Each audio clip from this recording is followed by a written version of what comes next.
आज आपल्या इथे आपली मुलगी किती वर्षात झाली ती? 5 वर्षाची झालेली आहे. तर तिचा आजचा वाढदिवस आहे. ही मुलगी प्राव्या विनय गणास. काय नाव तुझं? सांग, जोरात बोल. हा, आज आपली मुलगी नातीन प्राव्या विनय गणास आज दिनांक 10/6/2024 या दिवशी ती 5 वर्षाची होत आहे. बरोबर आहे? ती 5 वर्षाची होऊन राहिलेली आहे. तर त्या निमित्ताने तिच्या निमित्ताने नावाने हा वाढदिवस साजरा केला जात आहे. बौद्ध धर्मामध्ये जसं बाळ जन्माला आल्यानंतर जसं जसं बाळ 1 वर्षाचं, 2 वर्षाचं, 3 वर्षाचं, 5 वर्षाचं किंवा अधिक मोठं झाल्यानंतरही तर ते आपलं बाळ असते, ते आपल्याला प्रिय असते. म्हणून त्यांचा वाढदिवस ज्या होतो आपल्याला सर्वांना आनंदच वाटते आणि सर्वांना त्यांच्याविषयी आपुलकीची भावना निर्माण होते. आणि आपुलकीची भावना निर्माण व्हायला पाहिजे. बुद्धाच्या भाषेमध्ये आपुलकीची भाषा निर्माण व्हायला पाहिजे.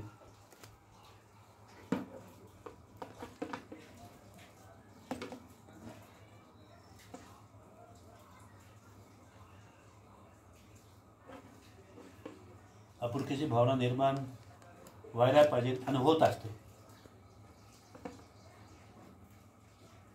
तेव्हा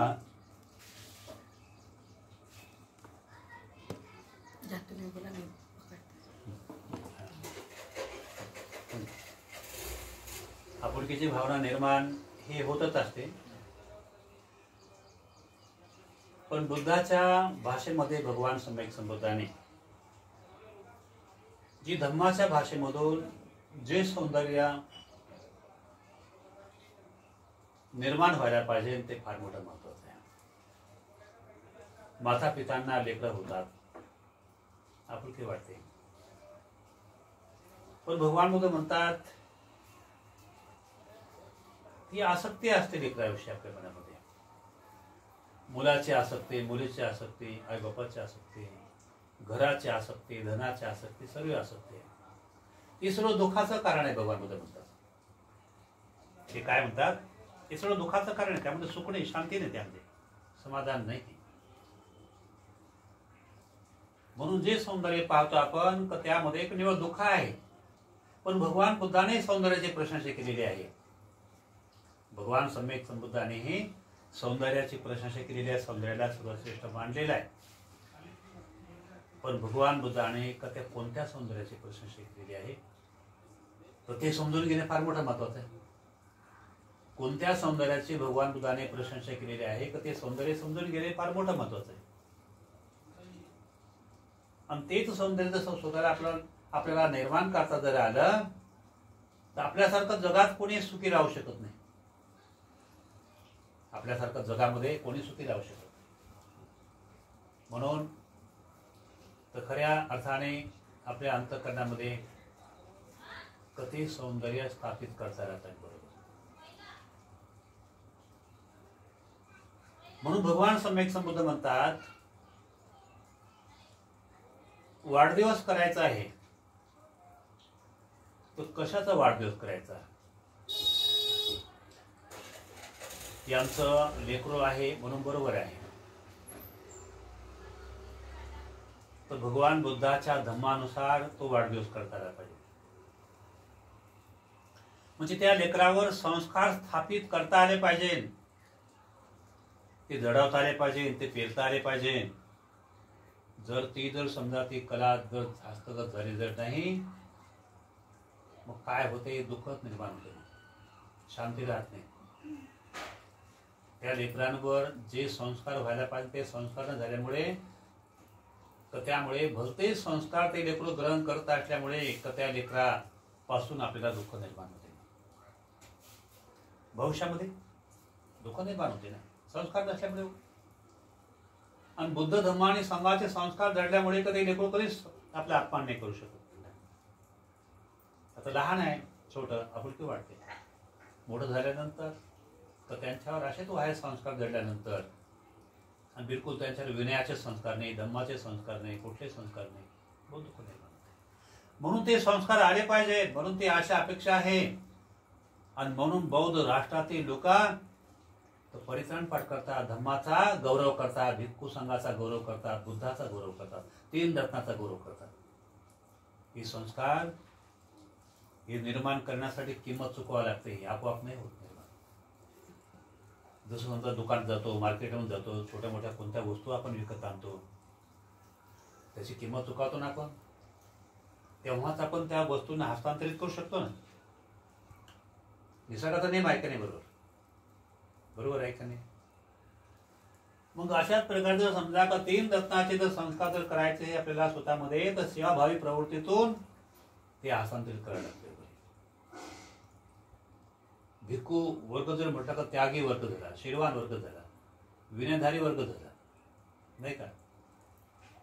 पण त्याच्यातून देखील आपल्याला उपासकांना, उपासिकांना त्यागातून त्याचं मूल्य चुकावं लागते. पण ते त्याग स्वतःमध्ये जर असेल तरच आपण ते मूल्य चुकावू शकतो. जर त्याग जर नसेल तर परिधान करायचंय ना, लोक करतात तसं करायचंय.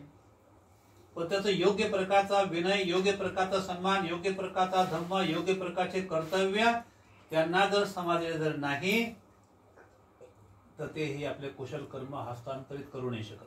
करतील का? नाही करू शकत. योग्य कर्म, योग्य संस्कार, योग्य धम्म, योग्य शील, योग्य सदाचारी जीवन हे जर आपल्याला जर समजलं नाही, तर आपल्याला तर खरे कुशल कर्म हस्तांतरित नाही करू शकत, हस्तगत नाही करू शकत, ते मिळवायला. जसं शेतामध्ये आम्ही चांगलं पीक आम्हाला हस्तांतरित व्हायला पाहिजे, त्यासाठी काय करतो आम्ही? पूर्व अजून तर बी तर त्या शेतात पडलेलं नाही, पण तो पूर्वीच व्यवस्था करतो त्या शेतामध्ये.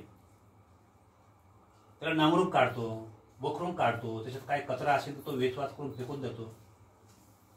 तर काय बी पेरलाय का त्याचा? काय पेरलं नाही. पण बी पेरण्याच्या पूर्वीच आपण अशी व्यवस्था करतो, बरोबर आहे का? आणि हे केल्यानंतर हे, आणि मग योग्य पाऊस आल्यानंतरच ते बीज आपण त्या ठिकाणी पेरणी करतो, बरोबर. पाऊस आल्यानंतर त्या बीजाची पेरणी करतो.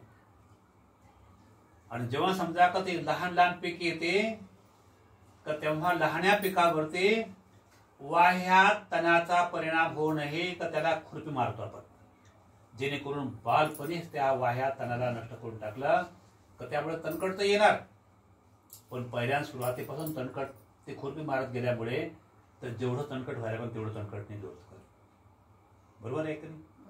खुरपी मारल्यामुळे, बरोबर आहे मग.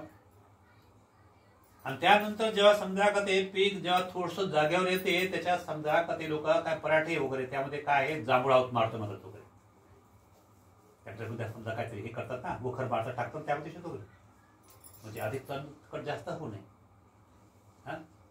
आणि जेव्हा थोडं मोठे होते, तर तेव्हा त्याला काय करते, हे पीक अधिक जोमाने वाढलं पाहिजे, त्यासाठी त्याला अगोदर काय करतो, खत द्यायची तयारी करतो.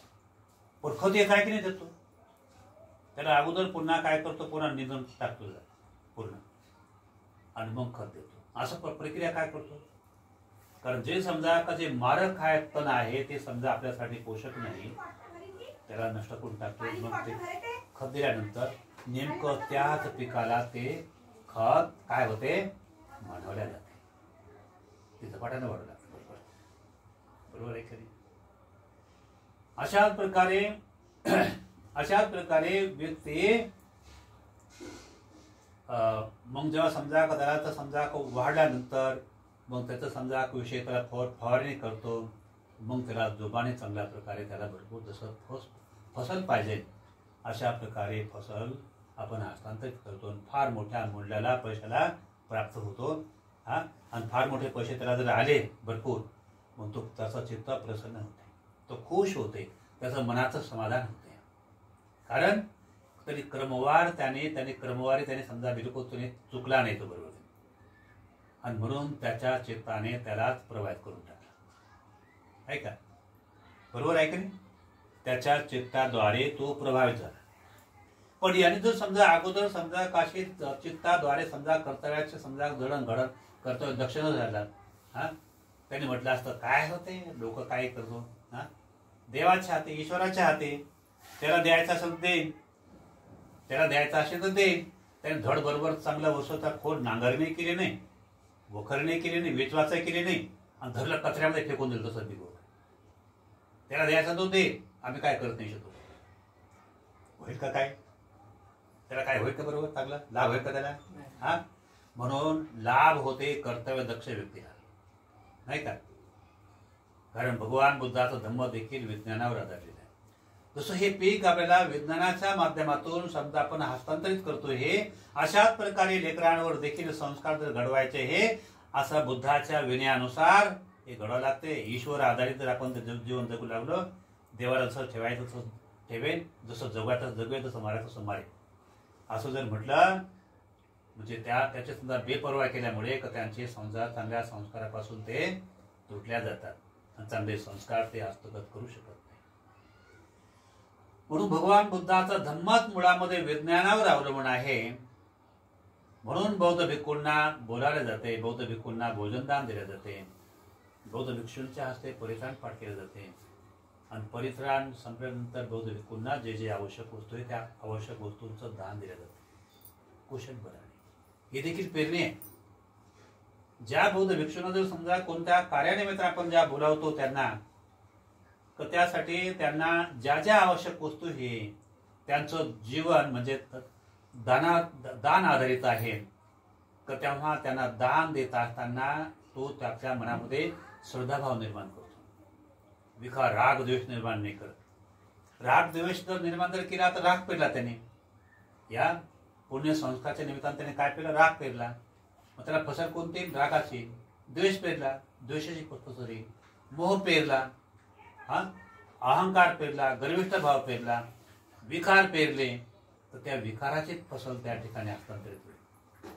श्रद्धा, नाही का, वीर्य, स्मृती, समाधी, प्रज्ञा हे 5 बल धम्माच्या आधारित आहे, ज्यामुळे धम्माचं बल हस्तांतरित होते. ते पेरण्याची प्रक्रिया जर त्याने जर केली जर नसेल, आणि भलतच त्याने पेरण्याची सुरुवात जर केली, तर त्यामुळे तो खरा कुशल कर्म हस्तांतरित तो करू शकत नाही. बरोबर आहे का? म्हणून खरा कुशल कर्म आपल्यामध्ये हस्तांतरित झालं पाहिजे वगैरे, तर त्यासाठी तर बौद्ध भिक्खूंना दान देणे अशा आता वाढदिवसाच्या निमित्ताने अष्टपरिष्कार चिवर दान देणे हे फार मोठं महत्वाचं आहे. चिवर जर म्हटलं तर काय म्हटलं? भगवान बुद्ध म्हणतात धम्माचं पवित्र कवच आहे, हे दान देणे फार मोठं महत्वाचं आहे. अष्टपरिष्कार दान करणे हे फार मोठं महत्वाचं आहे, आणि हे फार मोठं महत्वाचं आहे. आणि त्यालाच भगवान बुद्ध म्हणतात चिवर हे तर खरं अप्रमादामध्ये येते, नाही का? चिवर ही अप्रमादामध्ये येते, आणि म्हणून अप्रमाद म्हणजे काय होते? अप्रमाद म्हणजे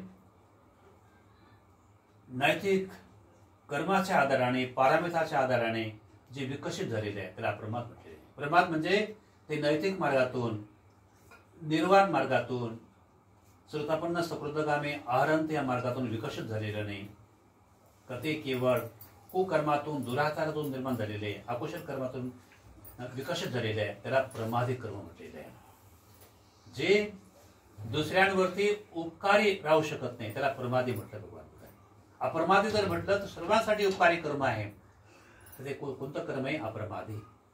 म्हणून भगवान बुद्धाने ह्या वाढदिवसा निमित्ताने भगवान बुद्धाने आत्माद वग्गामधून फार असा सुंदर महत्वपूर्ण भगवान बुद्धाने उपदेश दिलेला आहे, आणि हा उपदेश समजून घेणे फार मोठं महत्वाचं आहे. ती गाथा देखील धर्मपदामध्ये आलेली आहे बघा, ती ऐका. ती म्हणतो पाली भाषामधून त्याचा मी सांगतो भाषेपी. अपमादो अमत पदां पमादो मच्चुन पदां अपमत्तानं मियांती ए पमात्था यथा मता. याचा अर्थ अप्रमाद अमृत पद आहे, प्रमाद मृत्यूचं पद आहे. अप्रमादी मनुष्य मरण जरी पावले असेल तरी ते जिवंत असतात. प्रमादी माणसं जिवंत जरी असेल तरी ते मेले जाणार. प्रमाद काय आहे? तो दुसऱ्यासाठी काही कर्तव्य दक्ष नसतो. तो आईला आई मानत नाही, बापाला बाप मानत नाही, भावाला भाऊ मानत नाही, लेकराला लेकरं मानत नाही, पत्नीला पत्नी मानत नाही, घराला घर म्हणून मानत नाही वगैरे. निवड वाह्यात कर्म करणाऱ्या माणसाला भगवान काय म्हणतात? प्रमादी मनुष्य. तो चांगला मनुष्य. म्हणून भगवान बुद्धाने म्हटलं काय आहे? प्रमाद मृत्यूचं पद आहे. तो जिवंत असेल किंवा मेला असेल काय सर्व काळ तो मेलाच आहे. ते मृत्यू पद तिला भगवान बुद्धाने. आणि अप्रमादी माणसाला काय म्हणतं भगवान बुद्धाने? तो जिवंत असेल किंवा मरणही पावला असेल तो सदा सर्व काळ तो जिवंतच आहे, नाही का? तो समजा मरण पाहून त्याला 1000 वर्ष, 2000 वर्ष, 10,000 वर्ष झाले असेल तरी सदा सर्व काळ तो जिवंतच आहे, अप्रमाद आहे. तेव्हा भगवान बोलून ती गाथा म्हटली ना, नाही का? धर्मपदामध्ये किती मोठे महत्वाचे आहे. आणि म्हणून जर समजा आपण ज्या मुलाचा किंवा मुलीचा आपण वाढदिवस करतो तर त्या मुलीवर जर समजा वाढदिवसाच्या माध्यमातून कोणते संस्कार जडवायचे? प्रमादी का अप्रमादी? कोणते संस्कार जडवायचे? संस्कार प्रमादी संस्कार जडवायचे का अप्रमादी संस्कार जडवायचे? कोणते संस्कार जडवायचे? अप्रमादी संस्कार जडवायचे. मग अप्रमादी संस्काराचा, अप्रमादी कर्माचा अर्थ काय आहे? पाठ करून घेणे. प्रमादीचा पाठ करून घेणे आवश्यक आहे, नाही का? ज्यापासून दुःख निर्माण होते, ज्यापासून दुरावस्था प्राप्त होते ते पण आपल्याला माहीत पाहिजे ना. हा काठी टोचवते जे असतील समजा काठी भरून जावे, विसरून जावे, पाठ केले असं थोडंच आहे वगैरे, माहीत पाहिजे ना आपल्याला. दुःख निर्माण होते, तणाव निर्माण होते वगैरे, नाही का?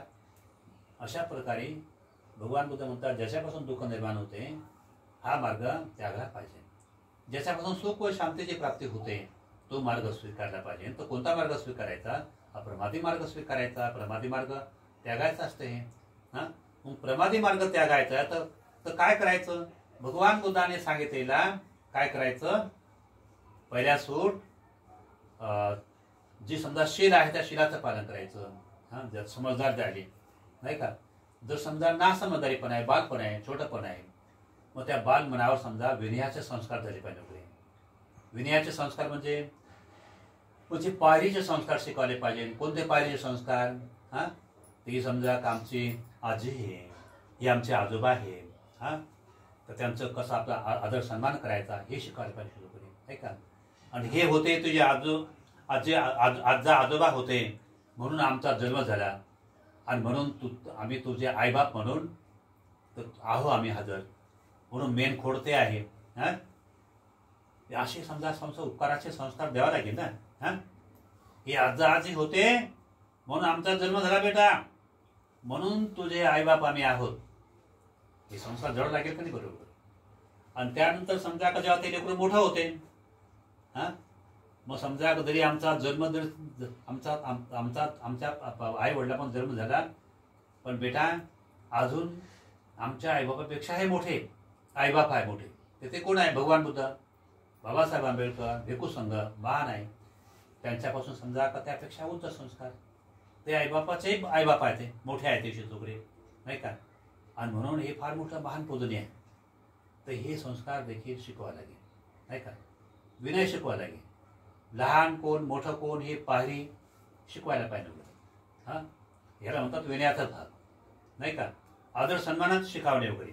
आणि अशा प्रकारचे संस्कार जेव्हा त्या लेकराला जेव्हा जडल्या जातात आणि ते असं जडून ते भागणार नाही तर त्यानंतर त्यांना बुद्धवंदनेचे, धम्मवंदनेचे, संघवंदनेचे संस्कार शिकवायला लागेल. तर त्यासाठी बुद्धवंदना, धम्मवंदना, संघवंदना काय चीज आहे तर ते देखील आपल्याला पूर्ण पाठ करायला लागेल वगैरे, तर अर्थ पाठ करायला लागेल. तेव्हाच आपण लेकरांवरती संस्कार टाकू शकतो. तर त्यानंतर समजा सूत्र पाठ करावं लागेल, त्या सूत्राचा समजा अर्थ पाठ करावं लागेल, ते लेकराला सांगावं लागेल, नाही का? तर त्यानंतर समजा का कोणता त्रिशालन पंचशील आपल्याला पाठ करावं लागेल. हा तर स्वतः आपल्याला आचरण करावं लागेल, ते लेकरांना संस्कार जळावं लागेल, नाही का. या अशा सर्व गोष्टी संस्कार पाडण्याकरिता जे जे आवश्यक आहे त्या त्या गोष्टी आपल्याला पाठ करणे आवश्यक आहे आणि त्या मार्गाने आपल्याला वाटचाल करणे आवश्यक आहे. तेव्हा आपण स्वतःवर संस्कार पाडू तर तेच आपण लेकरावर पेरू. जे स्वतःच आपण संस्कार, ते योग्य प्रकारचे संस्कार स्वतः पेरलेले नाही, आपण लेकरांना काय पेरणार, नाही का. जे दानाचं महत्व आपल्याला समजून घ्यावं लागेल वगैरे. अशा प्रकारचं दान जर केलं, या दानाच्या माध्यमातून भिक्खू काय समजा कोणतं ड्युटी करत नाही, नोकरी करत नाही, नाही का. तर त्यामुळे या दानाच्याच माध्यमातून तो भिक्खू धर्माचा प्रसार करेल. म्हणून त्यांचं जीवन हे दानाच्या आधारावर आहे. म्हणून समजा दान दिला असताना आपल्याला पुण्यबळ प्राप्त होते. आणि म्हणून भगवान बुद्धाने त्याला काय म्हटलं, ते पुण्याची शेती म्हटलेलं आहे. मग पुण्याची शेती आणि कोणत्या धर्मात सांगितले नाही भगवान बुद्धाने आणि कोणत्या लोकांमध्ये वगैरे. पुण्याची शेती फक्त आपल्या धर्म मार्गामध्येच आहे, नाही का. धर्म मार्गामध्ये ही पुण्याची शेती आहे. म्हणून म्हणतात ना, पुय्यं खेतान. आहे का वंदना पाठ तुम्हाला? वंदना पाठ आहे? वंदना पाठ आहे? पाठ येते वंदना? वंदना पाठ येते? थोडीफार आहे ना. पुय्यं खेतान येते?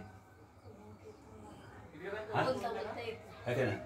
सुपटिपन्नो भगवतो सावक संघ, उजपटिपन्नो ह्यायपटिपन्नो सामीची पटिपन्नो भगवतो सावक संघ. म्हणजे भगवान बुद्धाचा भिक्खू संघ सरळ मार्गाने चालतो, उद्योग मार्गाने चालतो, न्याय मार्गाने चालतो, समतेच्या मार्गाने चालतो. म्हणून आव्हान येऊ अवंसार करण्यास पात्र, पाहून येऊ पाहुणे बनण्यास पात्र, दक्षिणे दान देण्यास पात्र, अंजल करणे हात जोडण्यास पात्र. अनुत्तरन पुय्यं खेतान. पुय्यं खेतान पुण्य पेरण्याचं शेती आहे ते, लोकांसाठी, आहे का. म्हणून आव्हान येऊ पाहून येऊ अवंसार करण्यास पात्र, पाहुणे बनण्यास पात्र, दान देण्यास पात्र. हे सर्व पुण्य धर्माचे आचरण करण्याचे संस्कार मनाभावातून जर केलं, चित्ता मनातून जर केलं, तरच आपल्याला त्याचा लाभ होते. बरोबर ते बोधी अंकुर आपल्यामध्ये अंकुरित होते. देवदेवळातून चित खेटात जर म्हटलं तर त्याचा पाहिजे तसा तेवढ्या प्रमाणामध्ये लाभ होऊ शकत नाही. देवदेवळामध्ये चित खेटामध्ये कुठं लाभ होणार आहे वगैरे. म्हणजे जर समजा धार्मिक क्षेत्रात जर येऊन जर बसला, सारा चित्त समजा त्या क्षेत्रामध्ये माझे धुते कोण निर्यासन काय झालं वगैरे कुठं धर्मबल प्राप्त होणार आहे, नाही का. म्हणून चित्त मनाने पूर्ण कुशल मन त्या ठिकाणी धर्मावर लावलं पाहिजे वगैरे, तेव्हा धम्माची चेतना, धम्माची अवस्था स्वतः निर्माण होते. म्हणून आज आपण आपली मुलगी काय नाव आहे? प्राव्या. प्राव्या विनोद विनय गाणार. विनय गाणार. या प्राव्या विनय गाणार या मुलीच्या निमित्ताने आज त्यांनी परित्राण पाठ करत आहे. तिच्या निमित्ताने तिला धम्माची ऊर्जा, धम्माची एनर्जी, धम्माचं बल, धम्माचं विनय, नाही का, धम्माचे सदाचारी संस्कार तिच्यावर जडले पाहिजे. तर त्यामुळे असे संस्कार जर जडले तर त्यामुळे ती मुलगी लहानपणापासून तर मोठी जरी होईल तर तिच्यावर योग्य प्रकारचे संस्कार जडल्यामुळे, जशी चांगले संस्कार त्या निर्माण झाल्यामुळे तर ते आपल्या आईबापाला प्रिय होईल, आज्याला प्रिय होईल, सर्वांना परिवाराला प्रिय होईल. तर तशी तिचं लग्न झाल्यानंतर भविष्यात चालवण्यात येईल. तिच्या नवऱ्याला प्रिय होईल, तर ती आपल्या सासऱ्याला प्रिय होईल, सर्वांना प्रिय होईल. ती अधिकच जर समजा का ती संस्कारवान, धर्मवान, चांगले जर बनली तर ती अनेक बहुजनांना प्रिय होईल. तसं भगवान बुद्धाच्या काळामध्ये विशाखा मेघार माता कशी होती, सरळ संपन्न. पण जेव्हा ती धर्मवान बनली, समजा का ती आपल्या सासर पतीला, सासऱ्याला, सर्वांना, पती घराणा कोणतं होतं? जैन घराणं होतं पूर्ण ते, नाही का. पण तिचे संस्कार एकदम गुणकारी संस्कार असल्यामुळे त्या लोकांनी, सासरच्या लोकांनी जैन धर्माला सोडलं, बौद्ध धर्मी बनले. नाही तर त्यांचा प्रिय धर्म, त्यांचा जैन धर्म सर्वश्रेष्ठ होता. पण आपल्या प्रिय सुनेद्वारे तर त्यांनी जैन धर्माचा त्याग करून बुद्धाचे प्रिय उपासक बनले. आणि इतकंच नाही तर तिथल्या परिसरामध्ये ते करोडो लोक होते, त्या श्रावस्ती नगरामध्ये ते राहत होते ते. तर तेवढे लोक तिथं तिच्यावर प्रेम करायचे. कोणावर? विशाखावर. तिचा फार मोठे आदर सन्मान करायचं, नाही का. तर त्या काळात सन्मान करायचे. आणि ती इतिहासभर ते गाजल्या गेलेले, इतिहासभर लोक तिला भूतकाळ, भविष्यकाळ, वर्तमान काळ तिन्ही काळामध्ये सर्व उपासक उपासिका तिच्यावर प्रेम करतात, भिक्षू तिच्यावर प्रेम करतात. झाली कधी? बुद्धाच्या काळामध्ये.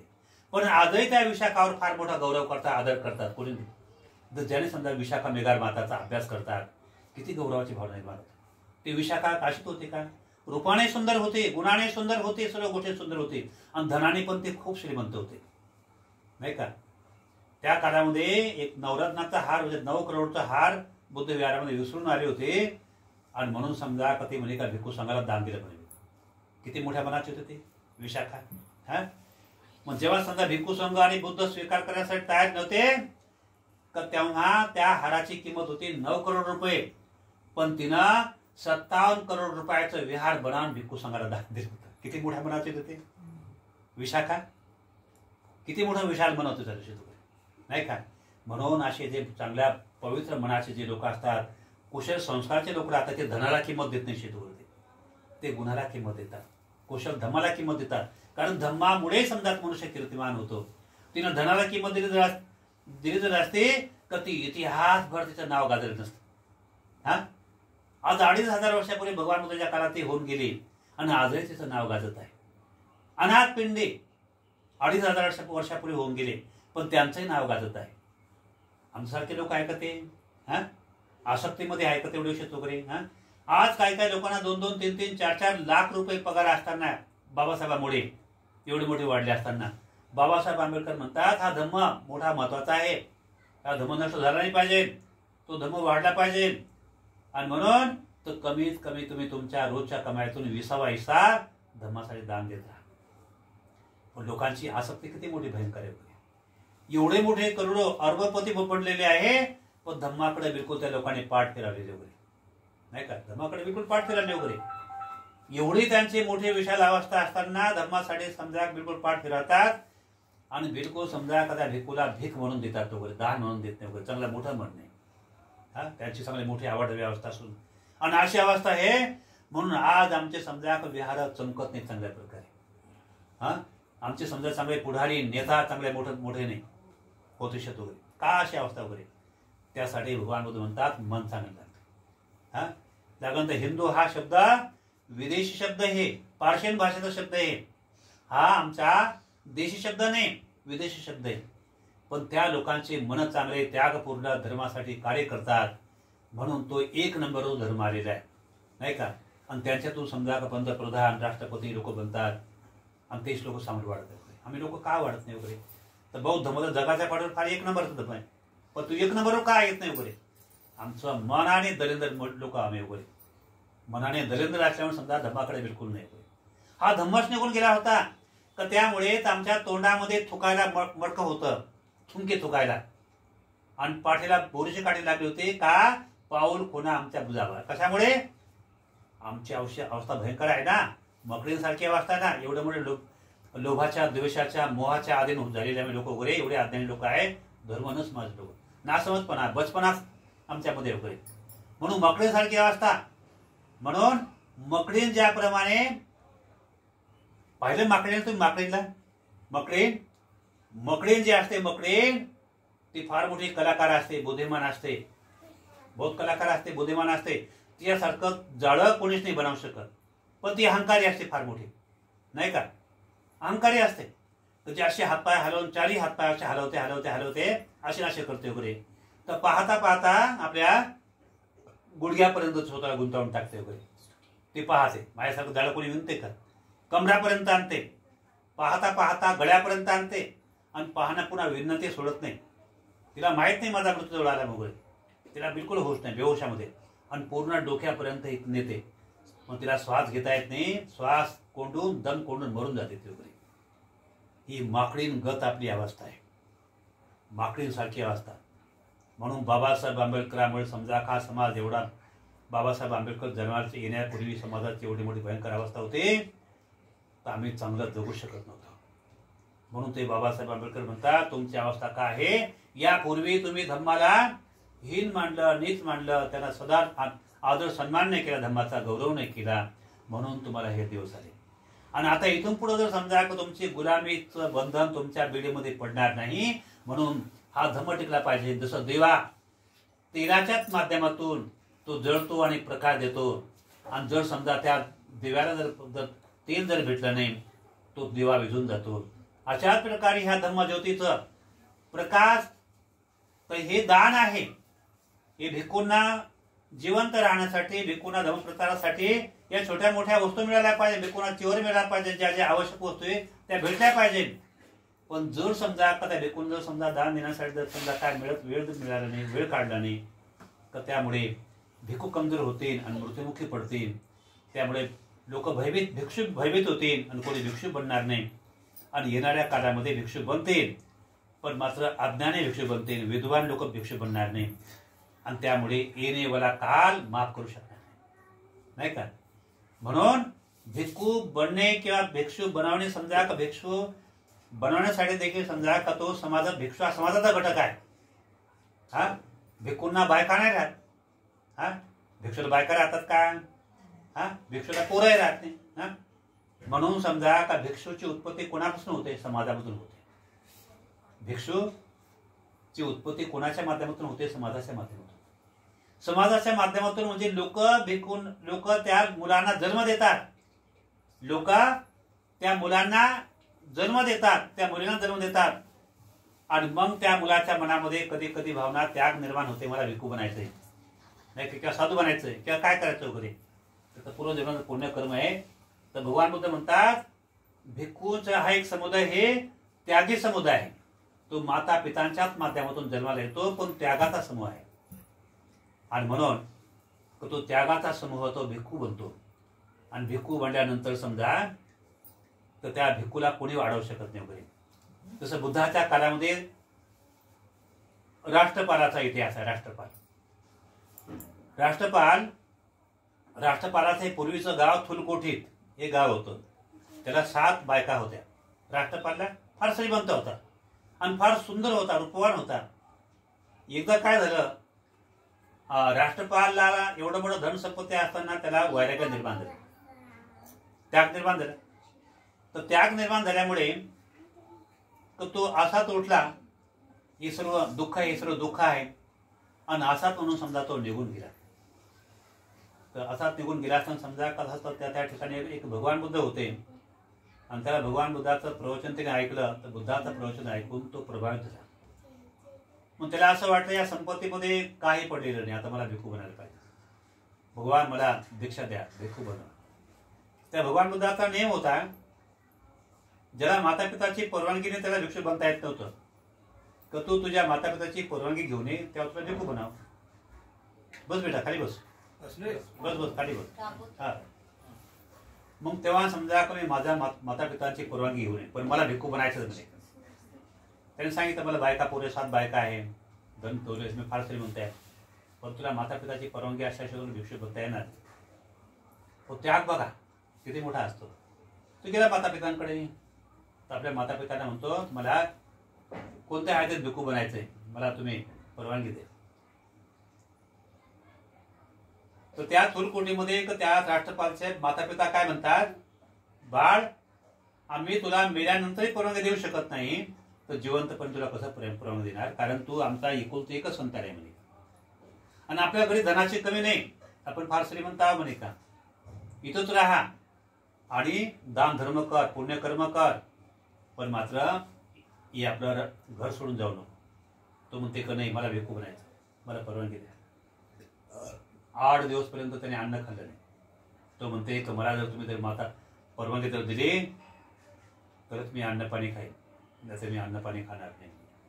आणि उन्हात पडून राहिला तो, उन्हामध्ये कडक ऊन पडलं उन्हाळ्याचं. पण समजा का त्याला परवानगी मिळाली नाही. ते विचार करू लागले. मग त्याचे माता पिता त्याच्या मित्रांकडे गेले, म्हणतात याला सांगा काहीतरी समजावा, हा भिक्खू बनतो म्हणे. मग राष्ट्रपालचे मित्र त्याला समजायचा प्रयत्न करतात, तो समजत नाही. मग राष्ट्रपालच्या मित्रांजवळ तो म्हणतो एक तर बनेन तर उठेल, तर भिक्षू बनण्यासाठी उठेल, तर मी अन्न पाणी खाण्यासाठी उठणार नाही. मला परवानगी जर तरी भिक्षू बनण्यासाठी अन्न खाईन, पाणी पिईन आणि जिवंत बी राहील.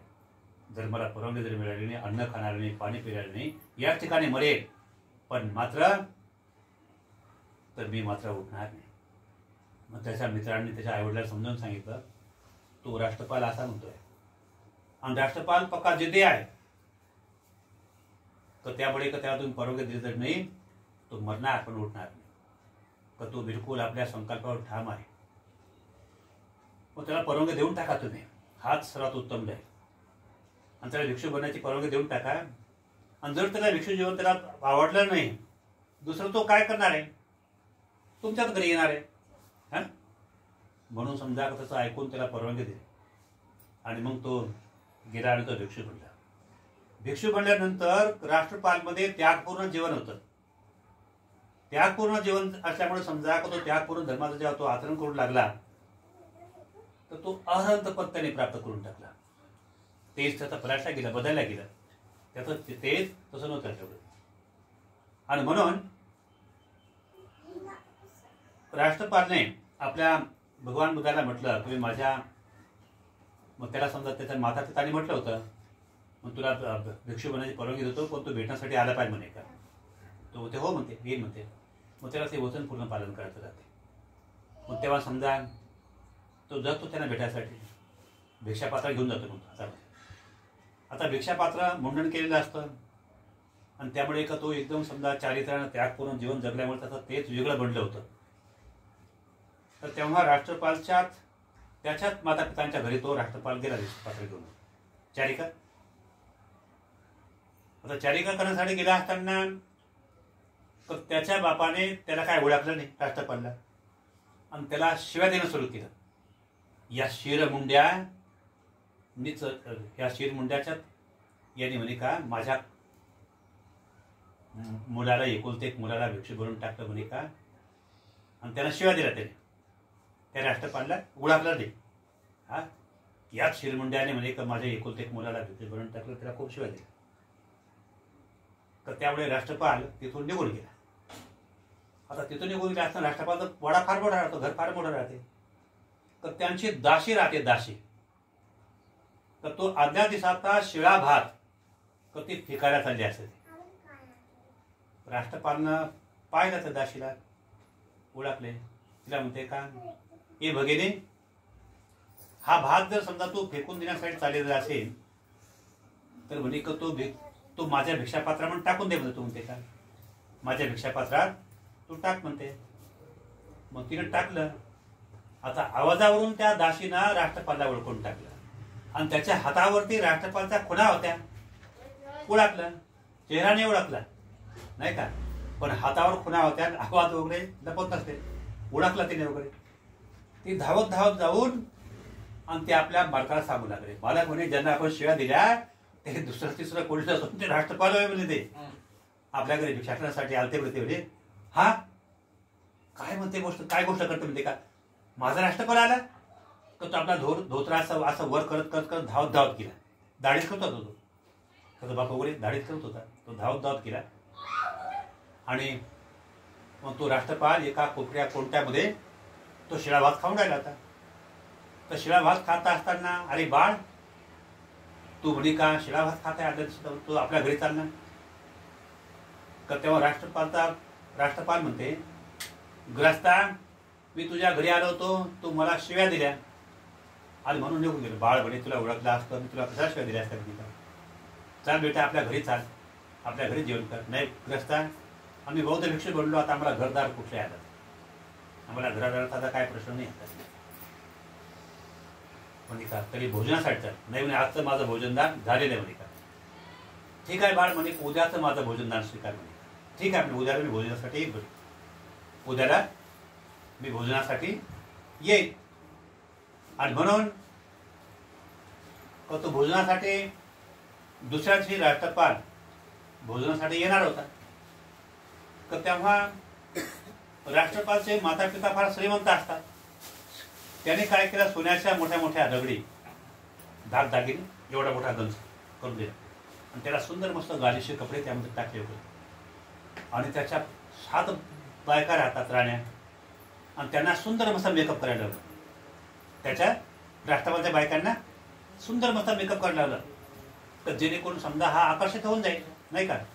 सुंदर त्या खूप अशा मस्त नटल्या सजल्या, खूप मस्त मेकअप केलं.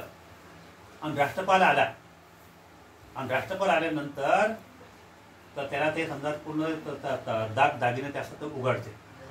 बाळ म्हणे की एवढं मोठं आपल्याला धन आहे म्हणे का, एवढं मोठं धन असताना समजा त्या धनाचा उपयोग म्हणे तो दान धर्म कर, याच्यात काय पडलं तुझ्या या ठिकाणी जा, आणि या तुझ्या त्या पत्न्या आहे म्हणे का तुझ्या म्हणे का, बघ म्हणे किती सुंदर काय म्हणे का, हां त्याचा उपभोग घेईल, चांगला सुंदर सुखाना देऊन जाते.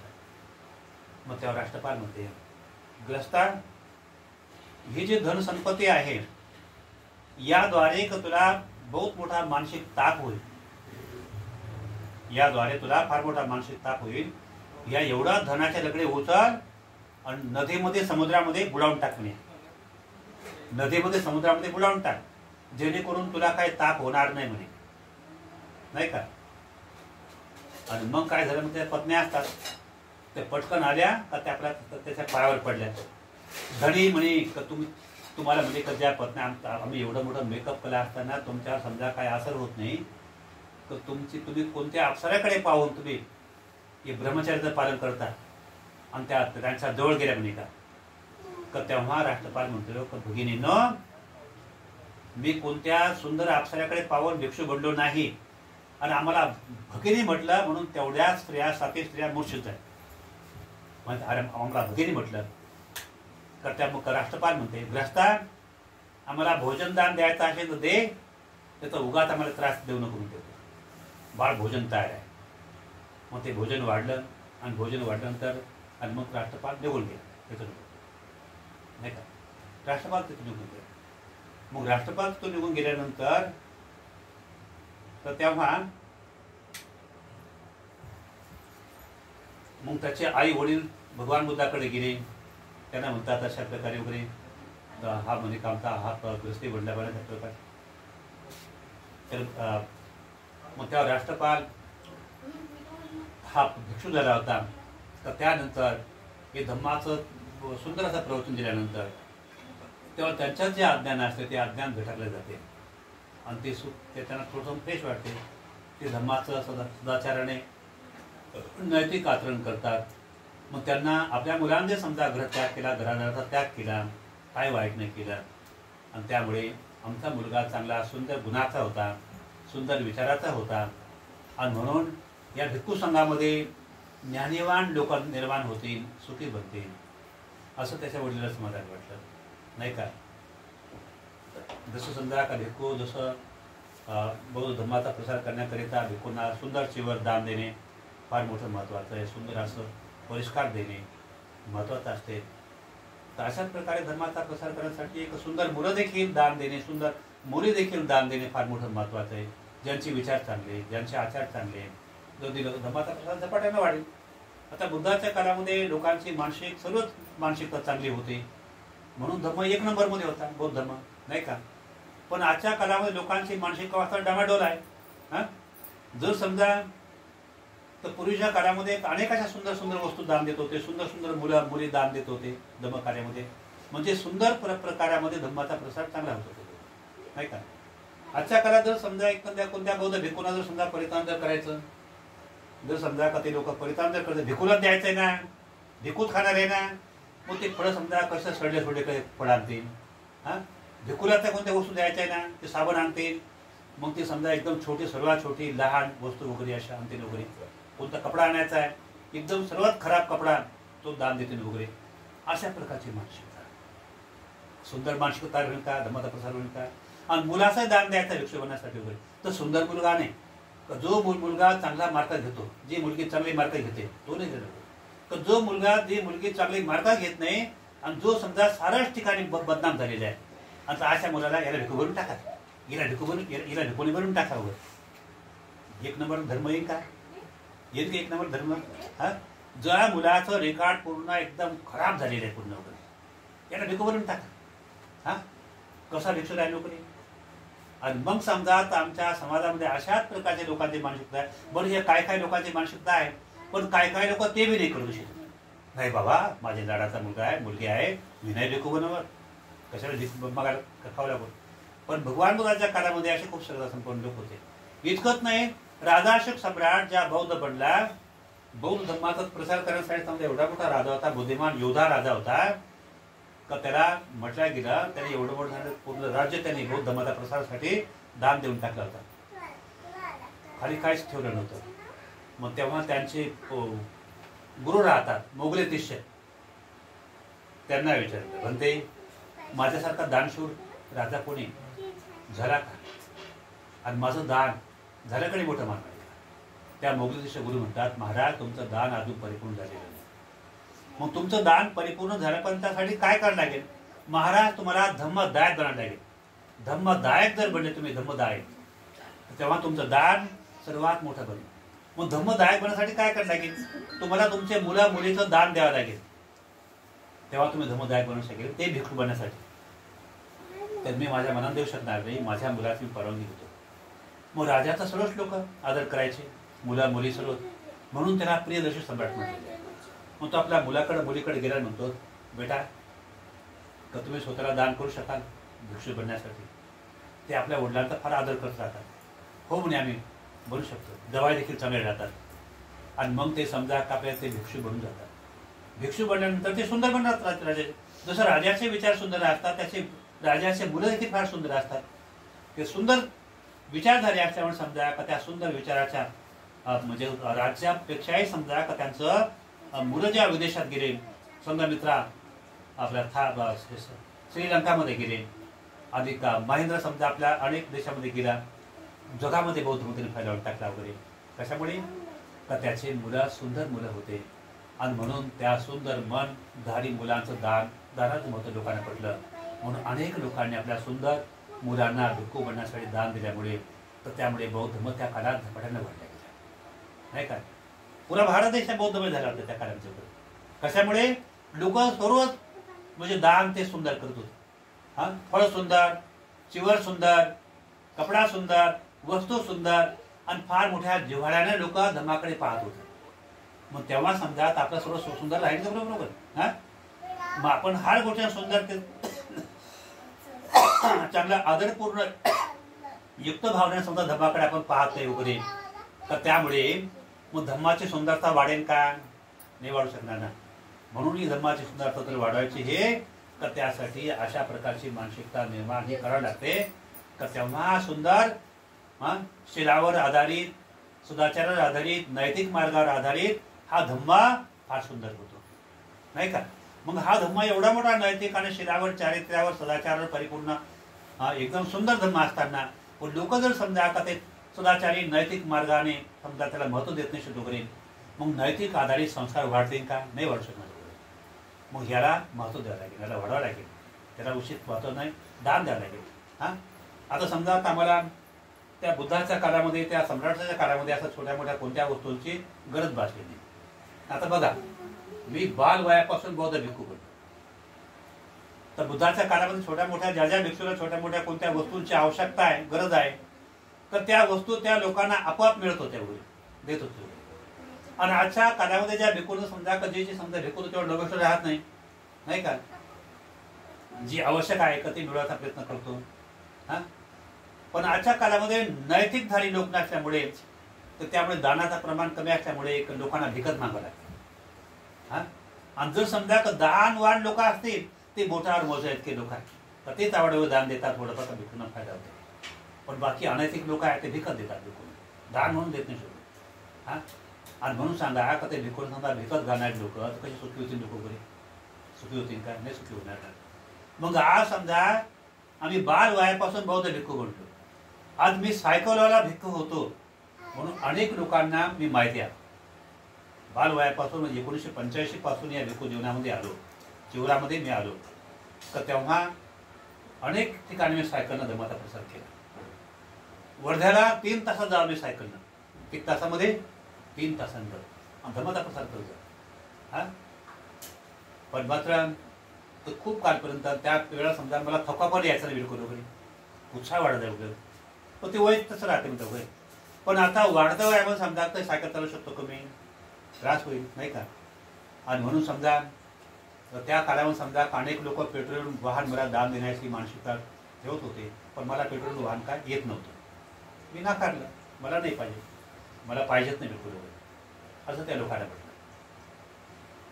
ते पाहता पाहता खूप काय दिवस झाले, मग या ठिकाणी गौरखेडी कॉम्प्लेक्समध्ये एक उपासिका होती, तिला फार वर्षापूर्वी ती श्रद्धातून पण उपासिका आली. म्हणे भंतेजी, म्हणे मी तुम्हाला ॲक्टिवा दाम देतो. म्हणे ॲक्टिवा नाही का, ॲक्टिवा दाम देतो म्हणे मी तुम्हाला. म्हटलं बाबा मला ॲक्टिवा येतच नाही. म्हटलं मला नको पाहिजे, म्हटलं मला नाही पाहिजे. म्हटलं पुष्कळ विचारलं. मला आई म्हटलं मला ॲक्टिवा नाही पाहिजे. तर घेऊन टाका ना भंतेजी म्हणे, शिकायचा प्रयत्न करा. म्हणे नाही बाबा, म्हटलं वाहन बहुत फास्ट आहे. म्हटलं नाही. आता लागत समजा का दोन 2.5-3 वर्ष झाले ती उपासिका भिक्खूनी बनली होती, मरण पावली आपल्या गोरखेडी कॉम्प्लेक्समध्ये. तिला ओळखता नाही काय माहिती. तो सगळं संपन्न उपासिका होती, ती मरण पावली भिक्खूनी बनली होती. तर अशा प्रकारे मग आता प्रश्न काय झाला. मग आता आमच्याकडे ते रामटेके परिवार म्हणून आमच्या शिवनेरी विहार हिलमध्ये धम्मभूमी बुद्धविहारामध्ये त्यांनी समजा 5-6 वर्षापासून ते गाडी ठेवतात आमच्याकडे. ॲक्टिवा ठेवतात, माझ्याकडे ठेवतात वगैरे. मग ज्या ठिकाणी शेंटिंग होते त्या शेंटिंगच्या रूममध्ये त्यांची ॲक्टिवा राहत होती, तिचं लक्ष राहायचं. आता त्या ठिकाणी जीवक नावाचे बंद तिथे आले. तर तिथं समजा ते शेंटिंग बाहेर काढून टाकली आणि तो रूम साफ केला आणि त्या ठिकाणी ते राहतात. त्या ठिकाणी त्या रामटेकांची ती ॲक्टिवा त्या ठिकाणी होती. तर मग आता त्यांना फोन केला, बाबा म्हणजे अशी तुमची अशी गाडी काय खराब होऊ राहिली. तर आणायला समजा की एक मुलगा माझ्याकडे, कोकणी नावाचा मुलगा माझ्याकडे श्रामणेर बनण्यासाठी आला. म्हणे भंतेजी मला 10 दिवसपर्यंत म्हणे मला चिवर घ्यायचं, म्हणजे का मला श्रामणेर बनायचं. म्हणजे तर ठीक आहे. मग त्याला समजा चिवर दिलं तर त्याला चिवर घेतलं 10 दिवसपर्यंत. म्हणजे भंतेजी एखादी कोणती गाडी असेल तर पाहा ना म्हणे, का आपण चालून जा म्हणजे जमत प्रसन्न जात जा म्हणजे कधी कोणी का. म्हणजे एक ॲक्टिवा आहे म्हटलं बा, ते मुंबईला राहतात म्हटलं, ते 2-3-4 वर येते म्हणजे 5-5-6 म्हटलं. त्याला फोन करून पाहतं म्हटलं बा.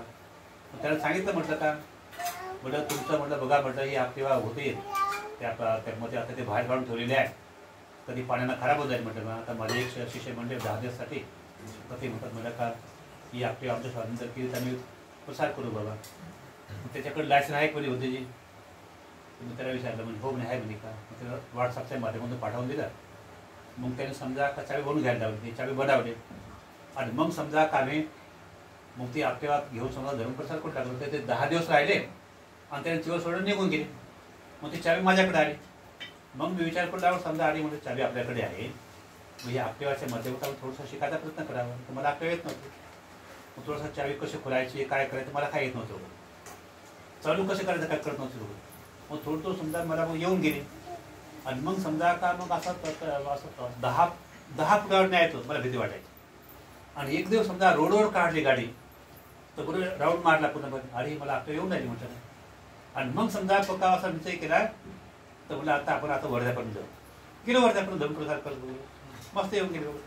आणि मग पक्का मनात संकल्प केला आता मला कोणत्या हातून मला ॲक्टिवा घ्यायची.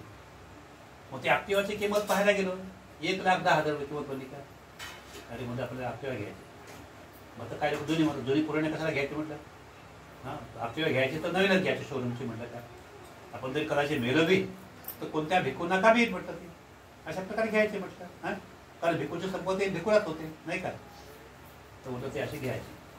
तर म्हणून त्यापासून मी बघा मनाचा निश्चय केला की कोणत्या हातीत ॲक्टिवा घ्यायची. आणि म्हणून समजा आता काय लोकांना मी म्हटलं मला ॲक्टिवा घ्यायची बाबा, बालपणामध्ये सायकल चालत राहिलो तर आता इथून पुढं आता उतारतो वय हे काय होणार नाही. तर इथून पुढं आता सायकल दिवस सुरेश राहायचं ना, ॲक्टिवाच्या माध्यमातून धमका प्रसार करायचं. ज्यांना ॲक्टिवासाठी काय समजा मला काय सोय करायचं द्या बाबा. आता काही लोकांच्या त्यांचे चांगले मन आहे ते थोडंफार सोय करून लागले, पण काही लोकांना बसवत नाही पडत नाही का. पण अशा वाहनसाठी जर समजा धर्मप्रसाराच्या माध्यमातून जर समजा लोक अशोकाच्या काळामध्ये त्या काळात असं वाहन केलं होतं. आणि जर समजा ज्या वस्तू छोट्या मोठ्या वस्तूंची आवश्यकता आहे, राजा अशोक किंवा अनेक जे लोकांची समजा परिस्थिती बरोबर आहे तर ते सहज लवकर ते सपोर्ट करायचे वगैरे. त्यामुळे भिकून एकत्र असं भटकायची गरज नव्हती. तर अशा प्रकारचा सहयोग जर केला असताना जर समजा उपासकाने आदरयुक्त भावनेने ते आमची आपले येऊ शकते कधी बरोबर वगैरे हे कधी बरोबर. हां तर अशा प्रकारे श्रद्धायुक्त भावनेने, अशा कुशलयुक्त भावनेने, अशा धम्मदान जर समजा अशा धर्मकार्यासाठी जर केलं तर तुमचं धम्माचं म्हणजे दान एकदम कुशल होईल. आणि त्याद्वारे या कुशल कर्माद्वारेच ते कुशल तरंग फैलत जात असतात. धम्माचे कुशल तरंग फैलत जात असतात आणि त्यामुळे मनुष्य खऱ्या सुख व समाधानाला प्राप्त होतं. तेव्हा स्वधम्माद्वारे अनेक जीवांचं कल्याण झालं, मंगल झालं. तर आज आपली मुलगी, तिचं काय नाव असतं भेटातो ना? प्राव्या. प्राव्या विनय. ना सांग. प्रव्या विनय गणार. हिच्या वाढदिवसा निमित्ताने आजचं हे परित्राण आहे. तर तेव्हा हिच्या निमित्ताने समजा काही धम्मदेशना दिल्या गेलेली आहे. तर तेव्हा प्रव्या विनय गणार ह्या मुलीला सधम्माचं बल प्राप्त हो, लाभ हो व तिचा परिवार देखील सुखी हो व तिला सधम्माचं जास्तीत जास्त बल तिला प्राप्त हो, ही मंगल कामना व्यक्त करून आजच्या प्रसंगी ही धम्मदेशना देऊन मी संपवतो आणि परित्राणाच्या गाथेला सुरुवात करतो. म्हणा साधू साधू.